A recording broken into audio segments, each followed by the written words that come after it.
ప్రార్థన చేసుకుందాం. నమ్మదగిన మా తండ్రి యేసుక్రీస్తునందు వందనములు. ఈ వాక్య పఠన నియామక కూడికను బట్టి మీకు వందనాలు. తోడుకొని వచ్చిన నీ బిడ్డలు, ముందుగా వచ్చి పరిచర్య చేసిన నీ పిల్లలు నాయన, అలాగే ఉదయకాలం వచ్చి తుడుపులు చేసిన నీ కుమార్తెలు అందరినీ చూస్తున్నాయి మీ నేత్రాలు.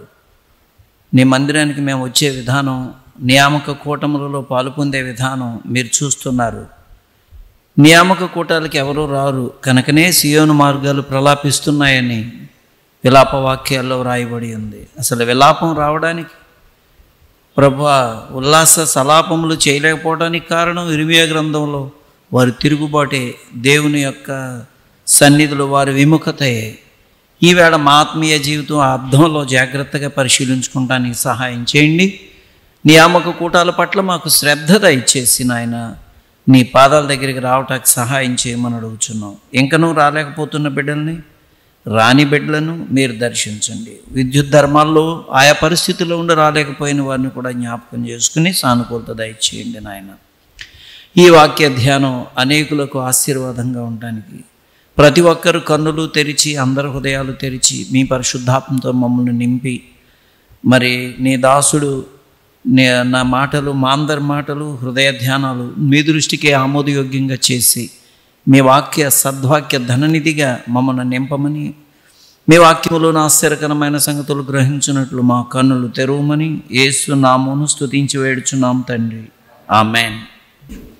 25వ అధ్యాయం 26వ అధ్యాయం రెండు కలిపి రిలేటెడ్గా మనం ధ్యానం చేద్దాం. ఇప్పుడు 25వ అధ్యాయం 26 చదివాం కదా.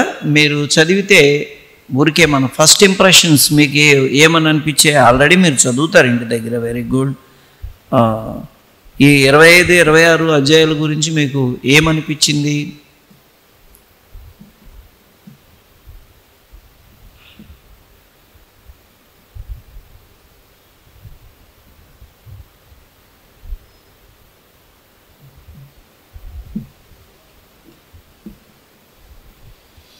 పోనీ మనం ఇలా అనుకోవచ్చు, 25వ అధ్యాయంలో ఒక రకంగా ఒక ప్రత్యుత్తరమే చెప్పాడు బెల్దదు. అయితే ప్రత్యుత్తరం చెప్తూనే చాలా ప్రశ్నలు కూడా వేశాడు. ప్రత్యుత్తరంలోనే ప్రశ్నలు కూడా ఉన్నాయి. కాబట్టి 26వ అధ్యాయం బెల్దదు యొక్క ప్రశ్నకు జవాబుగా మనం చెప్పుకోవచ్చు అన్నమాట. అలాగే ఇంకా మనం దాని డీటెయిల్స్లోనికి వెళ్ళటానికంటే ముందు ప్రత్యుత్తరం యొక్క స్వరూపం చూస్తే మనకు ఎలా అర్థమైందంటే, 25వ అధ్యాయంలో బెల్దదు దేవుని గురించిన గొప్ప విషయాలు కొన్ని ప్రస్తావించాడు. దానిలో ఆయన మాట్లాడినటువంటి టాపిక్స్ కూడా మనం చూస్తే, దేవుడు ఉన్నత స్థలాల్లో సమాధానం కలగజేసే దేవుడని, అసలు 3వ వచనం మనం చూస్తే ఆయన సేనలను లెక్కింప శక్యమా అంటే దేవదూతలు మనం అలా అనుకోవచ్చు. ఎంత గొప్ప సైన్యాన్ని కలిగి ఉన్నాడు.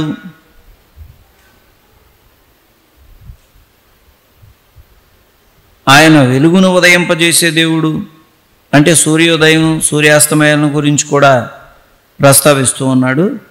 నరుడు దేవుని దృష్టికి మరి ఇలాంటి దేవుడు ఎలా నీతిమంతుడు అవుతాడు? అదే ఆయన ప్రశ్న. స్త్రీకి పుట్టినవాడు అనేది ప్రొవెర్బియల్ యూసేజ్, అంటే ఒట్టి మట్టివాడు, ఎన్నిక లేనివాడు. నరుడు అని సింగిల్గా వాడినప్పుడు దాని అర్థం కొంచెం దీనికన్నా హయ్యర్గా ఉంటుంది. స్త్రీకి పుట్టినవాడు అంటే నరుడు అనగానే మనం మ్యాన్ అండ్ ఉమెన్ కూడా తీసుకోవచ్చు. నరుడు అన్నప్పుడు తప్పేం కాదు. పురుషుని గురించిన ప్రస్తావన వచ్చినప్పుడు డైరెక్ట్గా దేవుని యొక్క స్వరూపంలో నుండి వచ్చినవాడు అన్నప్పుడు పురుష ఆధిక్యత బైబిల్ ఎప్పుడు చెప్తూ ఉంటుంది. దాని గురించి మనం ఏం అఫెండ్ అవ్వాల్సిన పని లేదు. స్త్రీకి పుట్టినవాడు అనేటప్పటికి ఇంకా డిస్గ్రేస్ఫుల్ అన్నమాట. అయినా మనిషి మట్టివాడే, అందులో కూడా ఇంకా తక్కువ స్థాయి, అంటే మనుషుని నరుడు అనే పదంలో స్త్రీకి పుట్టినవాడు అనడం ద్వారా మరీ అత్యల్పమైన వాడు, అంత మహోన్నత మూర్తి సృష్టికర్త దగ్గర అసలు ఏపాటి వాడు అనే ప్రశ్న వేశాడనమాట. కాబట్టి అతని యొక్క నీతి, అతని పరిశుద్ధత ఇవన్నీ ఒట్టి సున్నా, ఏం లేవు అని మరి కొంచెం ఆయన స్టారీ వరల్డ్, నక్షత్రములు ప్రపంచం గురించి కూడా మాట్లాడాడు. నక్షత్రాలు ఏమంత పవిత్రమైనవి కావు దేవుని యొక్క కాంతి ముందు. చంద్రుడి కాంతి పెద్ద లెక్కేం కాదు. అలాంటప్పుడు దేవాది దేవుడు పురుగులాంటి మనిషి దేవాది దేవుని యందు ఎలాగూ తాను ధైర్యం చేయగలడు? అసలు ఏ విషయంలోనైనా దేవుని దగ్గర తలెత్తి మాట్లాడడానికి అతను ఎక్కడి నుండి ధైర్యం వస్తుంది? వట్టివాడు అనే విషయాన్ని సహజంగా తీసుకుంటే కరెక్టే, సహజంగా కాదు, సాధారణంగా తీసుకుంటే తప్పేం కాదు.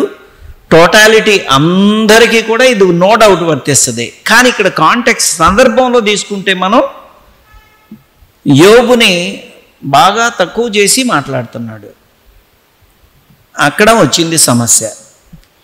అప్పుడు యోబు ఇచ్చిన జవాబులో ఏమున్నాయి టాపిక్స్?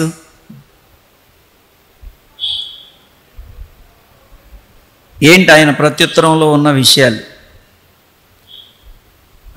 అంటే 1 నుండి 4 వచనాల వరకు ప్రశ్నావళియే. ఆ ప్రశ్నావళిలో ఏముందన్నమాట? ఒకటి చెప్పండి. అంటే శక్తి లేని వానికి కొంచెం శక్తిని కూర్చేలాగా ఉన్నాయా నీ మాటలో, లేకపోతే కూల్చేలాగా ఉన్నాయా? బలము లేని, తర్వాత బలము లేని బాహువును ఎంత బాగుగా రక్షించితివి. పడిపోయి కొట్టుకుపోతున్న వాడికి ఎంత గొప్పగా చేయించి పైకి లాగుతున్నావు నువ్వు. తదుపరి జ్ఞానము లేని వాడును, అంటే యోబుని ఆ స్థానంలో పెట్టుకునే మాట్లాడుతున్నాడు. ఎందుకంటే అతను అలాగే మాట్లాడాడు కాబట్టి. జ్ఞానము లేని వానికి ఎంత చక్కని ఆలోచన చెప్పావు నువ్వు, ఎంత చక్కగా చెప్పావు, వివరించావు అనే దానికి ఉన్న వ్యత్యాసం ఏమిటి? ఆలోచన చెప్పడానికి, విషయ వివరణకి ఉన్న వ్యత్యాసం ఏంటి?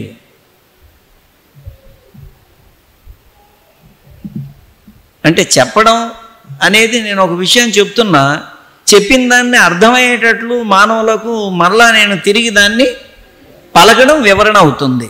రైట్? చెప్పావు, ఎంత బాగా వివరించావు అని అంటున్నాడు. అందులో కొంత వ్యంగ్యత కూడా లేకపోలేదు. నీవు ఎవని ఎదుట మాటలను ఉచ్చరించితివి, ఎవని ఊపిరి నీలో నుండి బయలుదేరినది. ఈ 4 వచనాల్లో యోబు ఏమైనా బిల్దదుకు ఒక్క విషయంలోనైనా సమర్థించగలిగాడా, లేకపోతే అన్ని విషయాల్లో కూడా బిల్దదును ప్రశ్నించి అతని యొక్క జ్ఞానం గురించి కానివ్వండి, అతని ఆలోచన గురించి కానివ్వండి, అతను ఎత్తుకున్న విషయాల వివరం చెప్పే విషయాల్లో కానీ అతనిని ప్రశ్నించడం ద్వారా మనకు ఏమర్థమవుతుంది? యోబు విషయంలో సరిగ్గా ప్రవర్తించలేదు అని చెప్పుకోవచ్చు కదా మనం. రైట్? ఇప్పుడు మనం 26 అధ్యాయాలకు వచ్చిన తర్వాత, లేకపోతే 25 అధ్యాయాలు 26 వచనాల వరకు వచ్చిన తర్వాత యోబు యొక్క స్నేహితులను గురించిన విషయాలు, అంటే వాళ్ళల్లో ఉన్న లోపాలు ఏముండి ఉంటాయో మీరు ఓసారి చెప్పండి. వాళ్ళు కౌన్సిల్ చేయడానికి వచ్చారు, ఆలోచన చెప్పి ఆదరించడానికి వచ్చారు. ఏం చేశారు? ఇంతకీ సరిగ్గా ఆదరించగలిగారా? యోబుని కట్టగలిగారా? కూల్చారా? ఏం చేశారంటారు? ఆదరించలేదు. ఇంకా విమర్శించారు. ఇంకా తప్పుడు చేశారని, పాపం చేసావు నువ్వు, అందుకే నీకు ఈ శిక్ష వచ్చిందని ఆరోపించారు. Very good, very good. చూడండి, నేను కొన్ని నోట్ చేశాను. వీళ్ళు ఆలోచన, ఆదరణ ఇవ్వటానికి వచ్చిన వ్యక్తులే కానీ సరైనటువంటి ఆదరణకర్తలు కాదు. అది మొదటి విషయం. రెండోది, వీళ్ళకి వినికిడి తక్కువ. అసలు యోబు యొక్క బాధని వినాలి అని అంటే సైకలాజికల్గా, మానసికంగా మనం ఒక సైకాలజిస్ట్ దగ్గరికి ఒక క్లయింట్ వచ్చాడు అనుకోండి, వినుట అనే దాని గురించి నేను మీకు చెప్పా. పాస్టల్ సైకాలజీలో కొన్ని విషయాలు ఉంటాయని. ఎవరికైనా గుర్తుందా? ఏం వినాలి?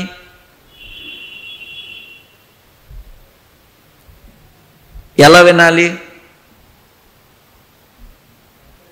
ముందు ఈయన మాట్లాడితే క్లయింట్ వినాలా, లేకపోతే క్లయింట్ మాట్లాడితే కౌన్సిలర్ వినాలా?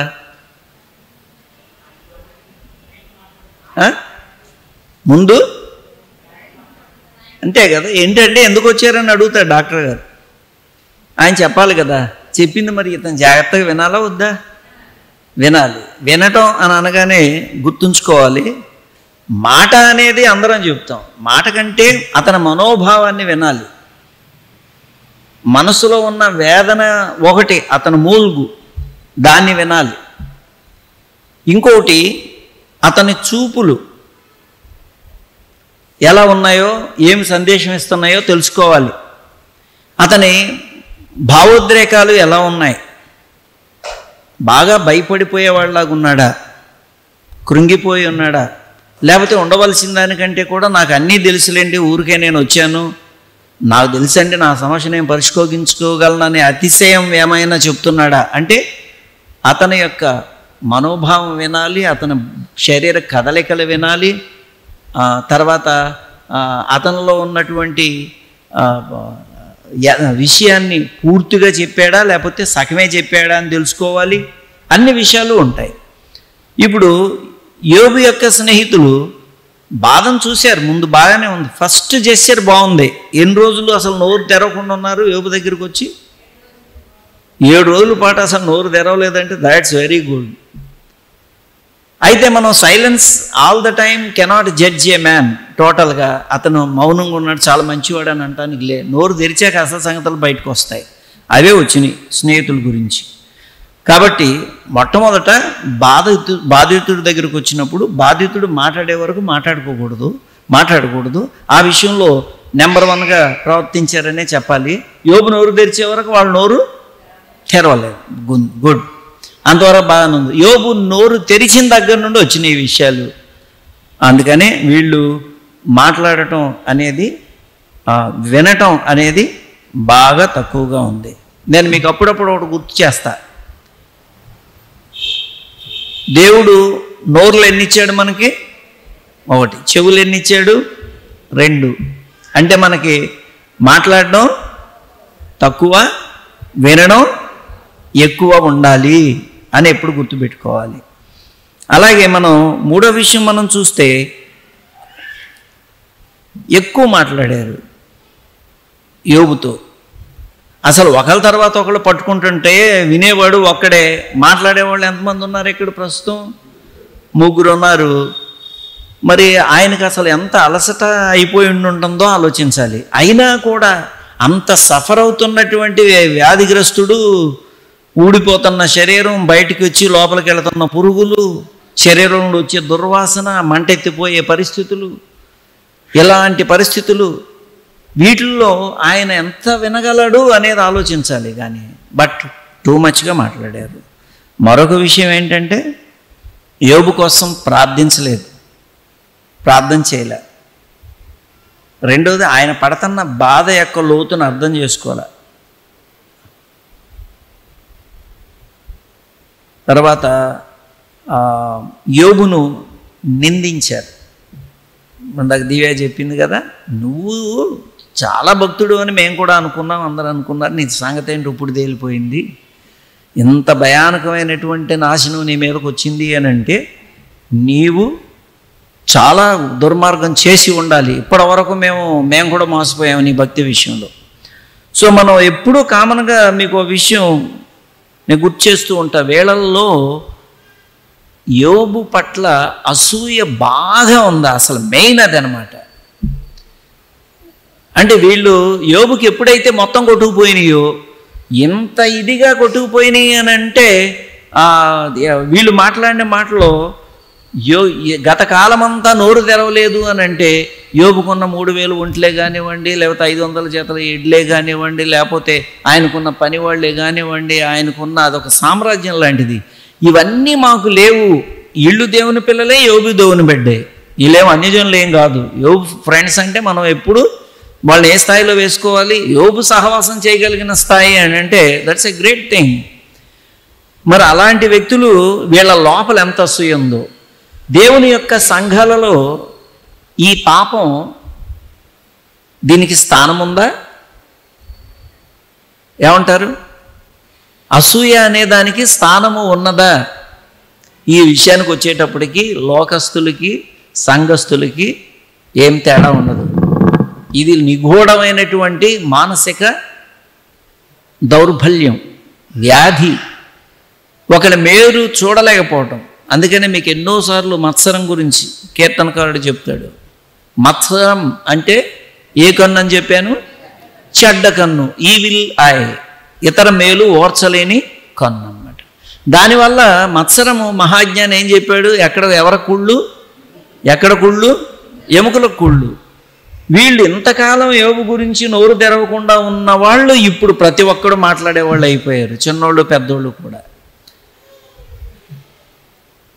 ఆఖరికి వచ్చేటప్పటికి వాళ్ళు యోబును నువ్వు దోషివని తీర్పు తీర్చారు. నీకు ఇంత శిక్ష, ఇంత బాధపడావు, నీ మీదకి వచ్చిందంటే నువ్వు ఖచ్చితంగా నీలో కనపడనటువంటి దుర్మార్గం, పాపం ఉన్నది అని. దేవుని సాక్ష్యం ఏంటి యోబు గురించి? యథార్థపరుడు, నీతిమంతుడు, అతని వంటి వాడు భూలోకంలో. మనం చాలాసార్లు తప్పులెన్నువారు తమ తప్పులు ఎరుగరు. మనం చిన్నప్పుడు పద్యాలు వినేవాళ్ళం కదా. వాళ్ళల్లో ఏముంది, వీళ్ళల్లో ఏముందని మనం ఎన్నుతూ ఉంటామే కానీ నాలో ఏముందనే పరిశీలన మంచిది. దావీదు 139వ కీర్తన చివరి వచనాల్లో చక్కని మాట చెప్పాడు. దేవా, నీకు ఆయాస్కరమైన మార్గం నాలో ఏమైనా ఉన్నదేమో చూడు, నా హృదయాన్ని పరిశీలించు, నన్ను తెలుసుకో. నువ్వు నా అడుగులు నక్క పెడుతున్నావు, నోటి మాట నోట్లో రాకముందే నీ దగ్గరికి వెళ్ళింది. నిజంగా 139వ కీర్తన వెరీ ప్రాక్టికల్ సాంగ్. మన విశ్వాస యొక్క జీవితాన్ని అనుసరణకి, స్వపరీక్షకి నెంబర్ 1 అన్నమాట అది. ఆఖరికి వచ్చేటప్పటికి నన్ను పరిశీలన చేయను ఆయన. నేను నా గురించి తెలుసుకున్న దానికంటే నిర్మించిన నీకు నా హృదయము, నా మనస్సు, నా ఆలోచనలు తెలుసు కాబట్టి నువ్వు చక్కగా నన్ను పరిశీలన చేయను ఆయన. నీకు ఆయాస్కరమైన మార్గం ఏదైనా ఉంటే నిత్య మార్గమున, జీవ మార్గమున నన్ను నడిపించు. అదెంత చక్కని humility, a prayer out of humility. ఎంత స్వపరీక్షలో నుండి వచ్చినటువంటి ప్రార్థన అని చెప్పాలి మనం దాన్ని. అయితే బిల్దదు చెప్పిన మాటలు మంచివే మాటల్లో, కానీ ఆ మాటలు యోబుకు సంబంధితంగా మాట్లాడేటప్పుడు బిల్దదు స్థాయి ఏమిటి, యోబు స్థాయి ఏంటి అనేది బిల్దదు చూడలేకపోయాడు. అయితే యోబు ఇచ్చిన ప్రత్యుత్తరంలో ఏం మాట్లాడాడు? మొదట మనం 1 నుండి 4 వచనాల వరకు వీళ్ళు ఉపయోగము లేనటువంటి ఆదరణకర్తలు, పేరుకు ఆదరణకర్త, ఆలోచన చెప్పువారే తప్ప వీళ్ళల్లో ఏ విధమైన ఆదరణ కానీ నడుచుకుంటానికి ఒక చక్కని సూచన కానీ నేను పొందలేకపోయాను అని వాళ్ళ యొక్క ఆ పొజిషన్, ఒక కౌన్సిలర్గా, ఒక ఆదరణకర్తగా, ఒక ప్రార్థించేవారుగా, ఒక పలకరించేవారుగా వచ్చిన పనులు విఫలమైపోయారని తెలియజేశాడు అన్నమాట. ఆ తర్వాత మరి యోబు ఇచ్చిన జవాబుల్లో యోబు కూడా ఏం మాట్లాడాడు అయ్యి ఇప్పుడు మనం ఆలోచిద్దాం. నీవు ఎవని ఎదుట మాటలను ఉచ్చరించితివి అన్నప్పుడు, ఎవని ఊపిరి నీలో నుండి బయలుదేరినది అన్నప్పుడు మనం ఏమర్థం చేసుకోవాలి అమ్మా? Right, very good. దేవుణ్ణి అర్థం చేసుకోవాలి. దేవుని సన్నిధిని ఎవరు ముందు పెట్టుకునే మాట్లాడుతున్నాడు. ఏది మాట్లాడినా దైవ సన్నిధిని విస్మరించి మీరు మాట్లాడాడు. అందుకనే మీలో ఎంత అతిశయం, కొన్నిసార్లు అహంకారం, ఇవన్నీ వచ్చాయి. ఇవన్నీ రావటానికి కారణం అసూయ అనేది మనం ఎప్పుడు చెప్పుకుంటున్నాం. అలాగే వీళ్ళని ముందుగానే ఒక టైటిల్ ఇచ్చాడు. 13వ అధ్యాయం 4వ వచనం ఎవరైనా చదవండి. యోబు తన యొక్క స్నేహితులకి ఇచ్చిన టైటిల్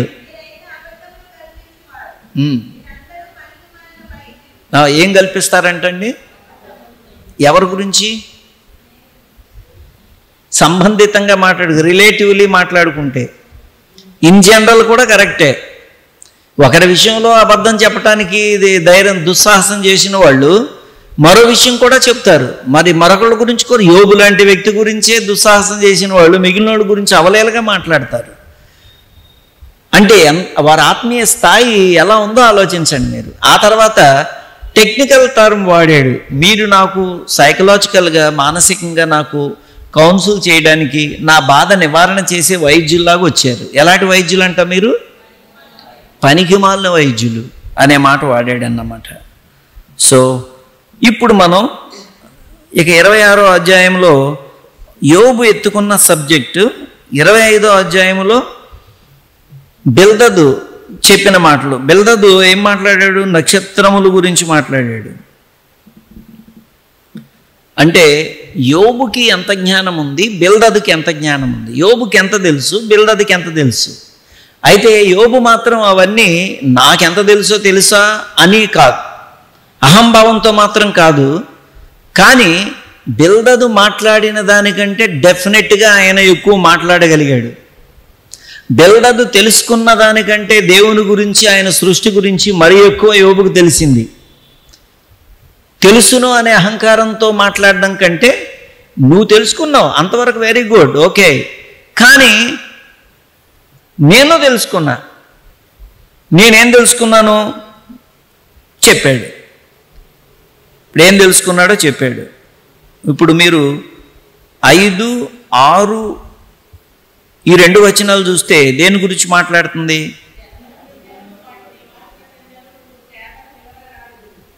చూడండి, జలముల క్రిందను వాటి నివాసుల క్రిందను ఉండు ప్రేతలు విలవిలలాడుచుందురు, ఆయన దృష్టికి పాతాళము తెరవబడి ఉన్నది, నాశన కోపము బట్టబయలుగా ఉన్నది. ఇక్కడ మీకు మృతుల లోకం గురించి మాట్లాడాడు, రైట్? మృతుల లోకం గురించి అంటే మనం ఒకటి మృతుల లోకం గురించి మాట్లాడాడు. రెండవది మైథాలజికల్ ఫిగర్స్ యోబు యొక్క గ్రంథంలో ఎక్కువగా లెవియథాన్ అనే మాట కానీ, రాహాబు అనేటువంటి మాటలు మనకి ఎక్కువ వినబడతా ఉంటాయి. అవి ఈ మెథాలజీ అనేది మనకి పాతకాలం నుండి కూడా ప్రజలలో ఉండేది. అంటే దేవుడు క్రియేషన్ యాక్ట్ తీసుకొచ్చాడు కదా, దానికి ప్యారలల్గా సైతాను ఉత్పన్నం చేసినటువంటి కట్టుకథలు అన్నమాట ఇవి. సో ఆ సబ్జెక్ట్ కూడా మాట్లాడాడు. ఆ 2 చూసిన తర్వాత మూడోది ఇంకేం మాట్లాడాడు అంటారు?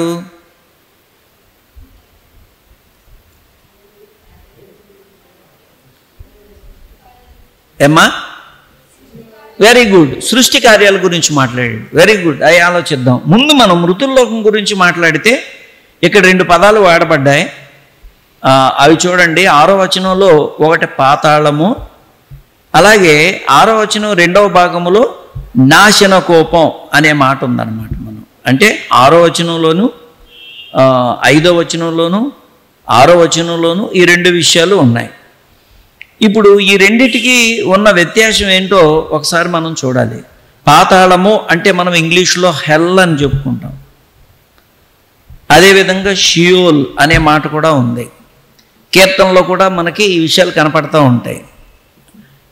అయితే ఈ హెల్ అనే పదం, షియోల్ అనే పదం వరల్డ్ ఆఫ్ డెడ్, మృతుల లోకం అని చెప్పుకోవచ్చు మనం. అయితే నాశన కోపం అనే మాట వచ్చింది కదా మనకి, దానికి అబద్దోన్ అనే పదం ఉంది. ఏంటి నాశన కోపం? ఈ 2 పదాలు ఎవరుంటారు అని మనం అర్థం చేసుకోవాలి, రైట్? ఇప్పుడు మీకు తేలిగ్గా అర్థం కావటానికి నేను హేడస్ అనేటువంటిది మృతుల లోకం. మృతుల లోకాన్ని ఎప్పుడు 2 భాగాలుగా చేస్తారు. ఒకటి ప్యారడైస్, రెండవది టార్చరస్. ప్యారడైస్ అంటే విశ్రాంతి స్థలం, టార్చరస్ అనే గ్రీకు పదానికి వేదనకర స్థలం.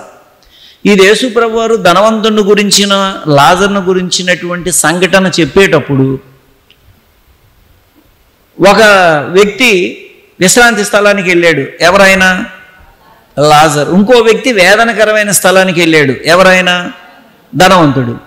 అందుకనే ప్రపంచంలో ఉన్నటువంటి జనులందరినీ మనం బిబిలికల్ పదజాలంలో మాట్లాడుకోవాలంటే ఇప్పుడు పేర్లు పక్కన పెడితే విశ్రాంతి స్థలంలోకి వెళ్ళే వారందరినీ ఏమని చెప్పుకోవచ్చు మనం? ఏమా? ఎవరు? రక్షింపబడిన వారు. కరెక్ట్, అంతే, సింపుల్. రక్షింపబడిన వాళ్ళందరూ విశ్రాంతి స్థలానికి వెళ్తారు. రక్షణ పొందని వాళ్ళు వేదనకరమైన స్థలానికి వెళ్తారు. ఇప్పుడు విశ్రాంతి స్థలంలో విశ్రాంతి ఉన్నట్టే కదా, వేదనకర స్థలంలో వేదన ఉన్నట్టే. అయితే మీరు ఒక్క విషయం గుర్తుపెట్టుకోవాలి, ఇది నరకం మాత్రం కాదు.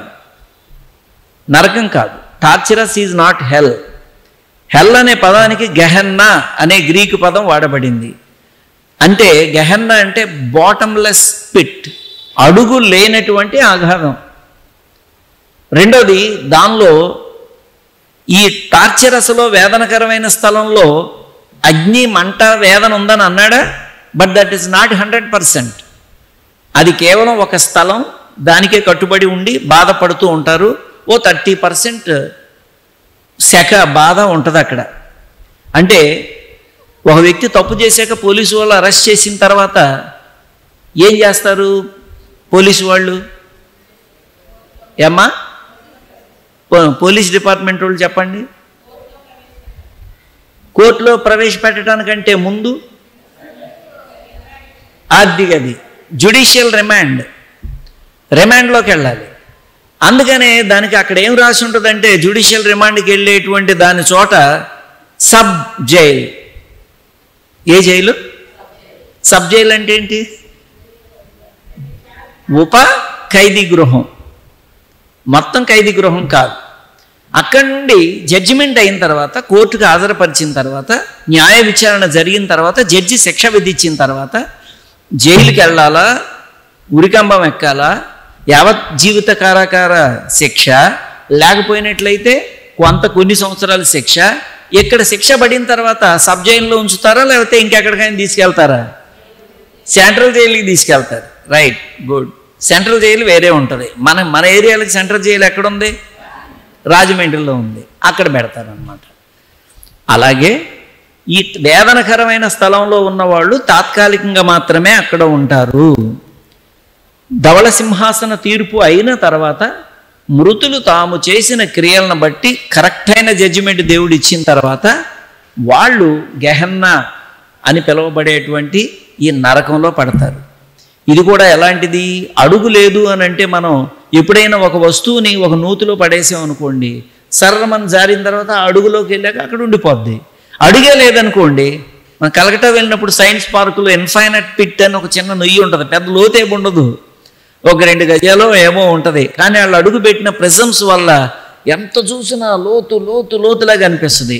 అక్కడ మనం ఆ నొయ్య ఊరికే, అది ఇల్యూషనే కానీ భ్రమే కానీ, అది ఒక విషయం తెలుస్తుంది, మన తెలుపుతుంది. ఏంటంటే అసలు అడుగే లేకుండా ఉండటం అంటే, how long an object when it is slipped into that pit, how long it will travel. అంటే అది ఎలా ఉంటుంది అంటే, బహుశా నరకం కూడాను, అది కూడా దానికి కూడా ఒక ఆర్బిట్ ఉంటుంది. ఆ ఆర్బిట్లో తిరుగుతూ ఉండొచ్చు. బహుశా ఒకటి మాత్రం అడుగు లేనటువంటిది, పడుతూనే ఉంటారు. Keep on falling and falling, keep on suffering, బాధపడుతూనే ఉంటారు, అగ్నితో కాలుతూనే ఉంటారు, కేకలు పెడుతూనే ఉంటారు. అది నరకం అన్నమాట. సో దానిని మనం ఇక్కడ మృతుల లోకం గురించి చాలా చక్కగా యోబు తాను ప్రస్తావన చేశాడు. ఇప్పుడు అబద్ధం అనంటే దీనిలోనే మృతుల లోకంలోనే ఒక చోట విశ్రాంతి ఉంటే ఇక్కడ వేదన ఉంటుంది. ఎవరైనా ఒక్కడు ప్రకటన గ్రంథం 9వ అధ్యాయం 11వ వచనం చదువుతారా? ప్రకటన గ్రంథం 9వ అధ్యాయం 11వ వచనం.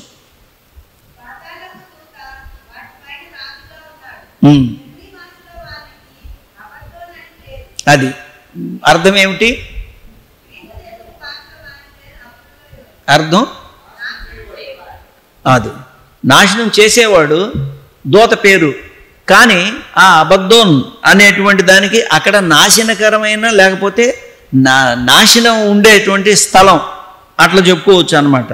దాని గురించినటువంటి భావం అంటే వేదనకర స్థలం. మరో రకంగా చెప్పాలంటే మీకు సింపుల్గా, విశ్రాంతి స్థలంలో భక్తులు విశ్రాంతి పొందుతుంటే వేదనకర స్థలంలో వేదన పొందుతూ ఉంటారు. అసలు తీర్పు అయిపోయిన తర్వాత గెహన్న అని అంటే అడుగులేనటువంటి అగ్నిగుండంలో పడతారు. అది బైబిల్ గ్రంథం మనకు చక్కగా తెలియజేసినటువంటి వాస్తవం అన్నమాట. ఓకే, ఇప్పుడు మృతుల లోకం గురించి, మృతుల విషయానికి జడ్జిమెంట్ గురించి మీకు ఏమైనా క్వశ్చన్స్ ఉన్నా, లేకపోతే ఏదైనా మీరు షేర్ చేయాలన్నా చేయొచ్చు. వరల్డ్ ఆఫ్ డెడ్ గురించి, మృతుల లోకం గురించి మీరు తెలుసుకున్న విషయాలు ఏమైనా ఉన్నా, లేకపోతే మీకు ఏమైనా క్వశ్చన్స్ ఉన్నా రైజ్ చేయొచ్చు.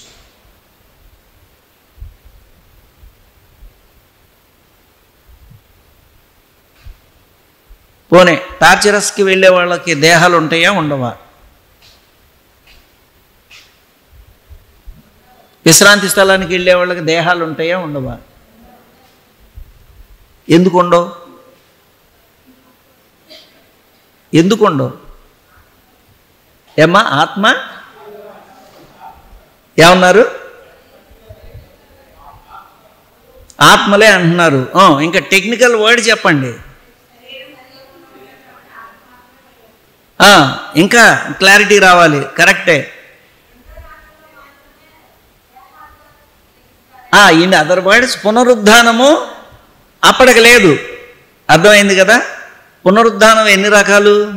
పునరుద్ధానం అనే పదం జనరల్ టర్మ్. కరెక్ట్గా మాట్లాడితే మనం ప్రభునందు విశ్వసించిన వారు పునరుద్ధానం చెందుతారండి అనేది ఓన్లీ హాఫ్ కరెక్ట్.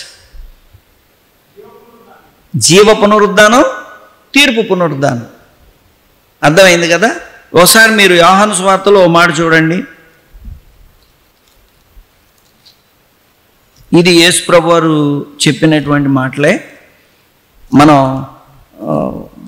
కొంత అర్థం చేసుకుంటానికి వీలు ఉంటుంది. 5వ అధ్యాయం 27వ వచనం నుండి చదవండి 29 వరకు.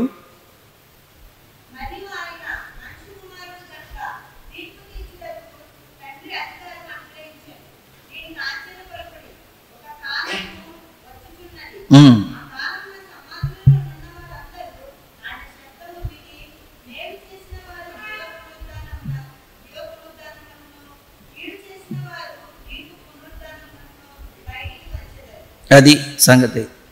అంటే ఇద్దరికీ దేహాలు ఉంటాయి.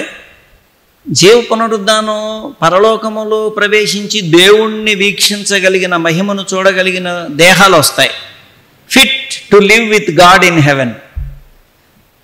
తీర్పు పునరుద్ధానం అంటే ఏంటి? ఏమర్థమైంది మీకు?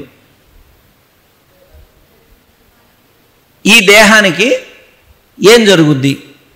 మొన్న యోబు గ్రంథంలో మీరు ఇదే రిలేటెడ్ ఒకటే ఆ అధ్యాయంలో వెనక ఉన్న, అంటే 24వ అధ్యాయంలో వచ్చింది. దాని మీద మీరు ఏం ధ్యానం చేశారు? 19వ వచనం మాస్టర్ ఏం వివరించారు? అనావృష్టి చేతను ఉష్ణము చేతను మంచునీళ్లు ఎగసిపోవునట్లు పాతాళము పాపము చేసిన వారిని పట్టుకొనును, కన్న గర్భము వారిని మరచును, పురుగు వారిని కమ్మగా తినివేయను. ఇప్పుడు మీరు ఇక్కడ ఈ చదివినప్పుడు నేను ఒక విషయం మీకు క్లారిటీ రావాలి. ఆ నరకంలో అగ్ని ఆరదు. చాలాసార్లు ఆ పురుగు అంటే ఆత్మని చాలా కాలం అనుకునేవాళ్ళం కదా.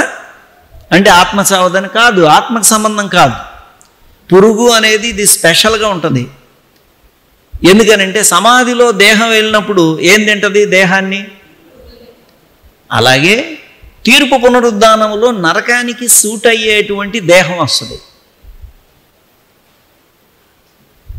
వాళ్ళకి పరిశుద్ధులకు తీర్పు పునరుద్ధానం, జీవ పునరుద్ధానం ఒక్కసారే జరుగుద్ది. కానీ నరకములో తీర్పు పునరుద్ధానం మాటిమాటికి జరుగుద్ది. ఎలాగో చెప్తా మీకు. అక్కడ క్షయత ఉంటుందా, అక్షయత ఉంటుందా? క్షయత ఉంటుంది. ఈ శరీరానికి మామూలుగా మనం భూలోకంలో సమాధులు శరీరాన్ని తినేందుకు పురుగులు ఎలా ఉన్నాయో, నరకంలో కూడా అవి చావకుండా మనిషిని చంపే తినేటువంటి పురుగులు ఉంటాయి. అది కూడా పార్ట్ ఆఫ్ ద సఫరింగ్. ముక్కులో నుండి తినుకుంటా వచ్చిన తర్వాత కంట్లోకి వెళ్ళొద్ది, కన్ను తినుకుంటా లోపలికి వెళ్ళొద్ది, తల దగ్గర నుండి తినుకుంటా శరీరం అంతా పురుగులమయమైపోయి తినుకుంటా వెళ్ళి కాళ్ళ వరకు మొత్తం ఆవిరైపోయాం అమ్మాయ అనుకోగానే మళ్ళీ పునరుద్ధానం చెందుద్ది దేహం. ఎంత టెర్రిఫిక్కో ఇది. తీర్పు పునరుద్ధానము అని అంటే మాటి మాటికి నరకంలో క్షయమైపోతూ ఉండటం, తీర్పు పునరుద్ధానం చెందటం. క్షయమైపోయి అలా చేస్తే బాగుండు అనుకుంటారు, అలా చావరు. అది they will continue to be resurrected. ఎప్పటికీ రిజరెక్షన్ జరుగుతూనే ఉంటుంది. రిజరెక్షన్ ఆఫ్ జడ్జిమెంట్ అనాలి. అందుకనే క్రైస్తవ పదజాలంలో ఎప్పుడు పునరుద్ధానము అనే దాన్ని జనరల్గా మనం ఆ మొక్కను అలా వాడటలేదు. కరెక్ట్ మాట ఏంటంటే మనమందరము జీవ పునరుద్ధానములో పాలివారం అవుతాం. జీవ పునరుద్ధానం కొరకు ఎదురు చూడాలని. పునరుద్ధానం అంటే అందరికీ ఉంది. నరకానికి వెళ్ళే వాళ్ళకే ఉంది, పరలోకానికి వెళ్ళే వాళ్ళకే ఉంది. వేదనకర స్థలానికి వెళ్ళే వాళ్ళకి ఉంది, విశ్రాంతి స్థలంలో ఉన్న వాళ్ళకి ఉంది. భూలోకంలో ఉన్న వాళ్ళకి, మృతుల్లోకంలో ఉన్న హేడెస్లో ఉన్న వాళ్ళకి ఉంది. అయితే నరకంలో పడిన తర్వాత ఏంటండి పునరుద్ధానం అని అంటే, అక్కడ క్షయిత ఉంది కాబట్టి తినుకుంటూ వెళ్ళిపోతూ ఉంటుంది. మళ్ళీ పునరుద్ధానం చెందుతూ ఉంటారు.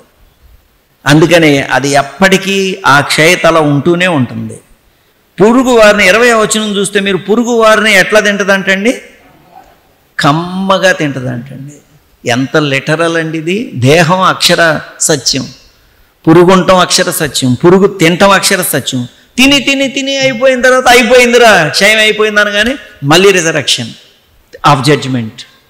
ఎంత భయంకరం. విశ్రాంతి స్థలంలో ఉన్న వారికి, వేదనకర స్థలంలో ఉన్న వారికి శరీరం లేకుండానే బాధ. విశ్రాంతి స్థలంలో ఎక్కడికి వెళ్ళాడు లాజరు? ఏమైనా వేదన చెందినట్టుందా? అబ్రహాము రొమ్మున ఎంత స్పష్టంగా ఎంతోమంది పరిశుద్ధులు ఉంటే ఆవేళ దేవుడు ఈ ఇద్దరిని సింగిల్ అవుట్ చేసి చెప్పడంలో మనం ఏమర్థం చేసుకోవాలి? లాజరు అంత దరిద్రతలో ఉన్న దేవుణ్ణి కలిగి ఉన్నాడు. ఏం పొందాడు? రక్షణ పొందాడు అని. అయితే మనకి ఇది చాలాసార్లు అనేక మంది ప్రశ్నిస్తారు. మీకు చిన్న క్లారిటీ ఇస్తాను. నేను ఇచ్చాను, మీకు గుర్తుందో లేదో నాకైతే తెలియదు, కానీ ఇది గుర్తు పెట్టుకోండి. అందుకని మళ్ళీ ఇంకోసారి దిద్దుతున్నాను నేను. అదేంటండి, ఏమన్నాడండి ఈ యొక్క అబ్రహాం? ఏం చెప్పాడంటే ధనవంతుడితో, అయ్యో నేను బాధపడుతున్నాను బాబు, నాకు సహాయం చేయను ఆయన తండ్రి అయిన అబ్రహాం అని 24వ వచనంలో అంటుంటే, అయ్యా 25లో నీ జీవితకాలంలో బహుగా సుఖపడ్డావు, భోగభాగ్యాలతో అనుభవించావు. లాజరు ఏం పడ్డాడంటండి? కష్టం అనుభవించాడు. అంటే సుఖపడటం అనేది నరకానికి వెళ్ళటం, కష్టపడటం అనేది నరకానికి వెళ్ళటం అంటే న్యాయమా అన్యాయమా? అది ఏం మాట్లాడారేంటి?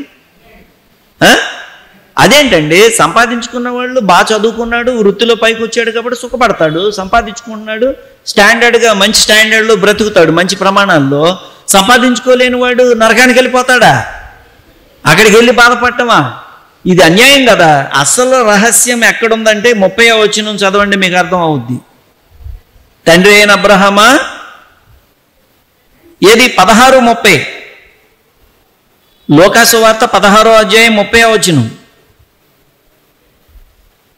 అంటే అక్కడికి వెళ్ళి తన అంటే ఏమనవద్దు, అయ్యా లాజర్ను పంపించు, వాళ్ళని పంపించు, వాళ్ళ మాట వింటారు, వాళ్ళు మృతుల్లోకం నుండి వెళ్ళారు కాబట్టి నమ్ముతారని తన రీజనింగ్ అనమాట. అయితే అక్కడ ఏం చెప్తున్నాడో చూడ అబ్రహాం.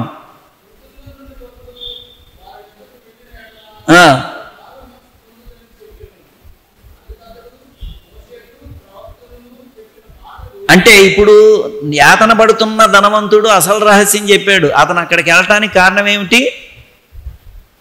అరే రే రే రే రే ఏమండి, అక్కడ ఆయన వాడిన పదం ఏమిటి? ధనవంతుడు వాడిన పదం మారు మనసు. అంటే ఏమని చెప్తున్నా? తప్పు పదం.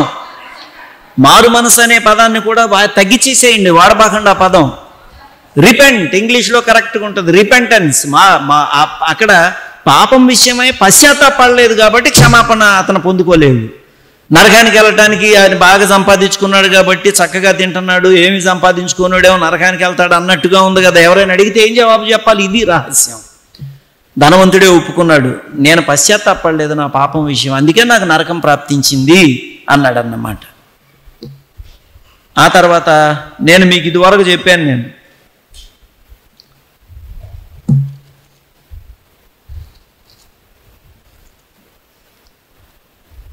ఓకే మరి మనం ఈ సబ్జెక్ట్ మీదే కూర్చుని ఉంటే మనం విషయాన్ని అవగొట్టుకోవాలి, చాలా తక్కువ టైం ఉంది. ఇప్పుడు మనం ఈ ఒక టాపిక్ ఏమో మనం మృతుల్లోకం గురించి మాట్లాడాడు, రెండవ టాపిక్ ఏం మాట్లాడాడని చెప్పుకున్నాం, రహాబు అనేటువంటి ఒక ఘట సర్పం గురించి మాట్లాడాడు. ఇప్పుడు సృష్టి కార్యం యెహోవా దేవుడు చేశాడు అని మనకి బైబిల్ మొదటి భాగం కరెక్ట్గా చెప్తుంది. అయితే బబులోన్లో ఒక మిత్ అంటే ఒక కట్టుకథ ఉండేది ఏంటంటే, ఈ మార్దుక్ అనేటువంటి ఒక దేవత సృష్టిని క్రియేట్ చేసినట్టుగాను, తియామత్ అన్న, రాహాబు అన్న, లెవియథాన్ అన్న ఒకటే. పోనీ మీకు బాగా బైబిల్లో మనకు వినబడే మాట ఏంటి అని అంటే, రాహాబు అంటే ఒక ఘట సర్పం అని కూడా ఉంటుంది. ఆయన పారిపోతున్న ఘట సర్పాన్ని పొడిచెను అని కూడా మనకి దేవుని యొక్క వాక్యాల్లో ఉంటాయి. పోనీ మీరు ఒక్క మాట చదవటానికి ప్రయత్నం చేయండి. దీన్ని ఏమంటారంటే సీ గాడ్, సముద్రపు దేవత అన్నమాట. దానికి ఉన్నటువంటి పేరు. యెషయా గ్రంథం 27:1 చదవండి. యెషయా గ్రంథం 27:1.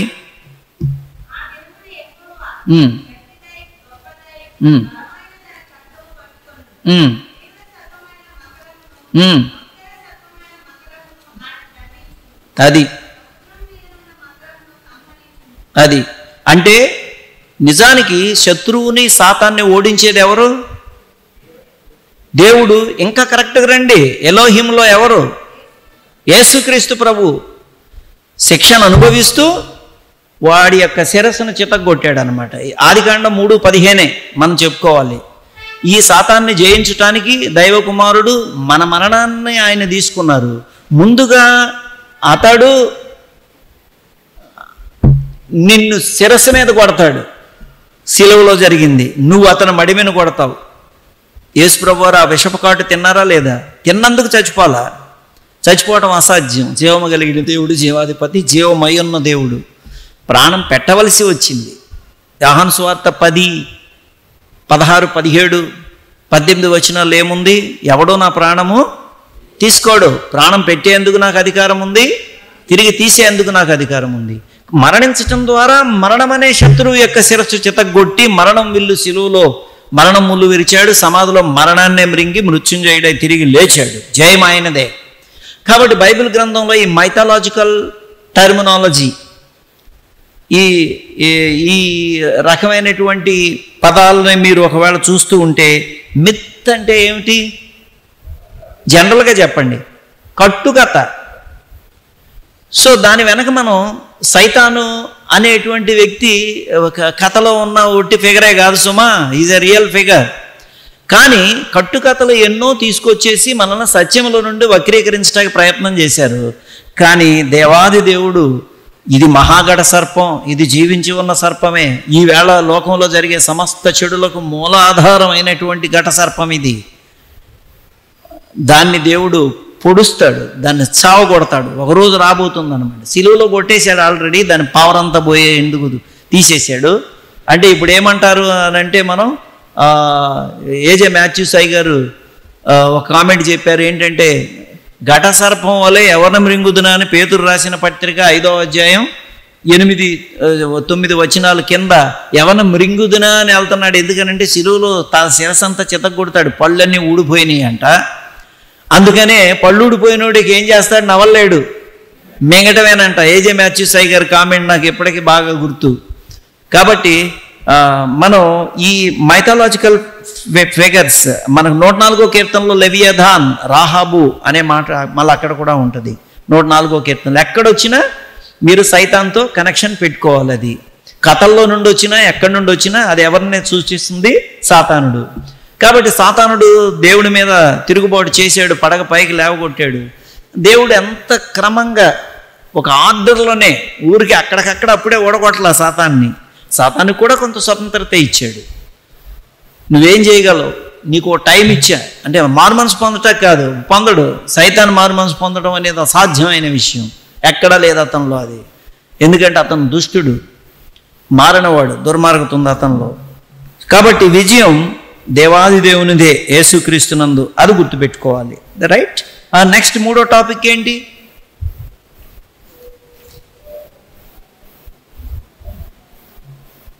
ఉంది, మనకి ఒక పావు గంట 10 నిమిషాలే ఉంది.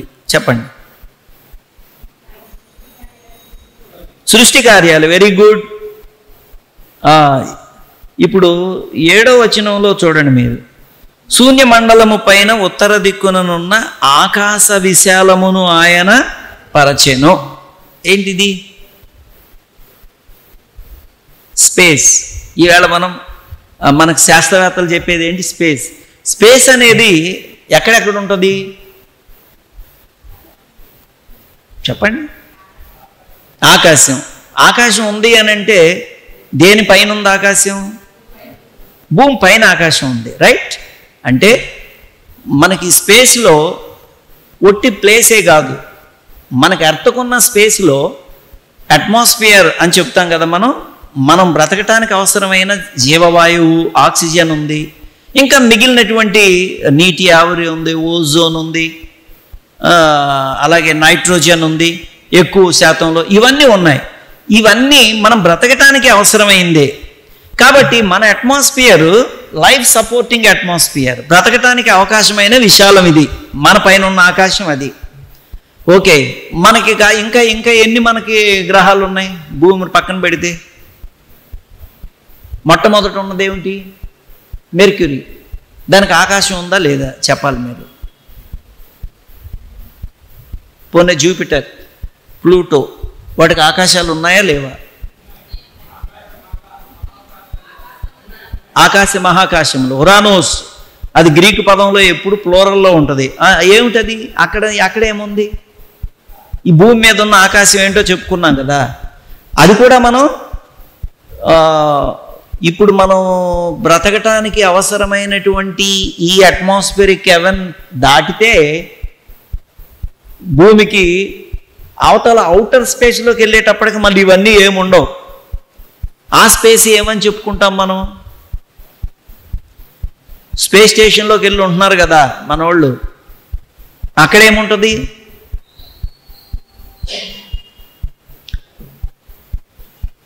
గ్రావిటేషన్ ఉండదు, ఆక్సిజన్ ఉండదు. కనుక మన పరిధిని దాటి మనం వెళ్ళగలిగాం దేవుడిచ్చిన మహాజ్ఞానంతో. ఇప్పుడు మిగిలిన గ్రహాలకు కూడా ఆకాశ విశాలం ఉండాలి. ఎందుకనంటే మిగిలిన గ్రహాలు అక్షం మీద మెదలకుండా అట్లా కూర్చుని ఉంటున్నాయా? వాటికి కూడా ఏమన్నా ఆర్బిట్ ఉండి తిరుగుతున్నాయా? దాటికి కూడా ఒక అక్షం ఉంది, యాక్సిస్, రొటేషన్ ఉంది. కాబట్టి భూమి ఎన్ని చుట్లు మనం వేయగలుగుతుంది ఒక గంట అయ్యేలోపు, మిగిలిన వాటికి ఎంత అవుతుంది అనే దానిలో డిఫరెన్సెస్ ఉంటాయి. అదేవిధంగా అవుటర్ స్పేస్ ఎట్లా అంటే ఒక సోలార్ సిస్టంలోనే సూర్యుడికో స్పేస్ ఉంది. సూర్యుడు పెద్ద రౌండ్ వేస్తూ ఉంటాడు. ఎందుకనంటే ఒక సోలార్ సిస్టమ్కి ఒక స్పేస్ ఉంది. మిల్కీవే గెలాక్సీలో 2.5 ట్రిలియన్ సోలార్ సిస్టమ్స్ ఉన్నాయని అప్రాక్సిమేట్ ఫిగర్స్ ఎప్పుడు కూడా. ఎందుకనంటే ఏ శాస్త్రవేత్త ఖచ్చితంగా చెప్పడు. ఒక బ్రిటిష్ ఆస్ట్రానమర్ చెప్పింది నేను మీకు ఎప్పుడు గుర్తు చేస్తా. All human mathematical calculations are going to be defied by the celestial spheres because all the time they outnumber man's imagination.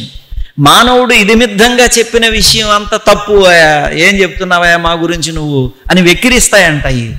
అందుకని ఇవి ఎప్పుడు కూడా అప్రాక్సిమేట్ ఫిగర్స్ అని చెప్పుకుంటాం. ఇప్పుడు మీరు మిల్కీవే గెలాక్సీని చూసుకుంటే అదొక ఎంటిటీ,